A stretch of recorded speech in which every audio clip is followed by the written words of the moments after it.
d'un site internet, quand on a besoin d'une appli mobile, quand on a besoin d'outils aussi pour mieux travailler au quotidien, eh bien, il faut faire appel à des gens qui savent coder. Il faut faire appel à des agences web, des prestataires.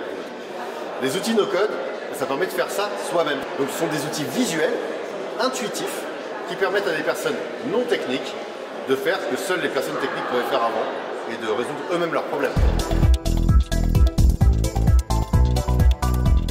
Et déjà, le marché, dans le domaine du no-code, il y a trois choses. Il y a les gens, les entreprises qui utilisent le no-code, ça oui, il y a clairement de plus en plus de grandes entreprises, de TPE, PME, d'associations qui l'utilisent. Deuxièmement, en termes de formation, nous on constate qu'il y a beaucoup de gens qui veulent se former pour utiliser le no-code dans leur travail, pour automatiser des choses, pour se créer leurs propres outils. Donc ça, là-dessus, le marché suit clairement. Et troisièmement, il y a un marché de l'emploi qui s'ouvre aujourd'hui.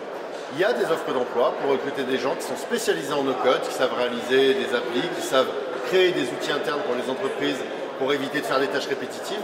Donc j'ai envie de dire que le marché suit. On en est au début. Il y a un gros phénomène qui est en train d'arriver, selon nous. Et ça, on verra en 2023 ce qu'il a à dire. Alors essentiellement, à trois catégories de personnes. Premièrement, les salariés. Tous les salariés qui ont besoin de lancer leur projet, créer leur site, leur application, mais aussi créer leurs propres outils en interne. Globalement, à partir du moment où vous répétez souvent des tâches, c'est qu'il y a des choses qui peuvent être améliorées et les outils no-code à ce titre peuvent être vraiment très intéressants. Pareil, si vous commencez à tordre votre Excel dans tous les sens, etc., en général, c'est pas très bon signe.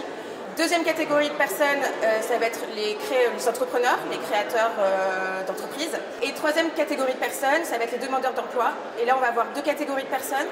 Les premiers, c'est ceux qui veulent se professionnaliser dans le no-code, devenir développeurs no-code par exemple. Et dernière catégorie, c'est ceux qui veulent muscler un petit peu leur employabilité.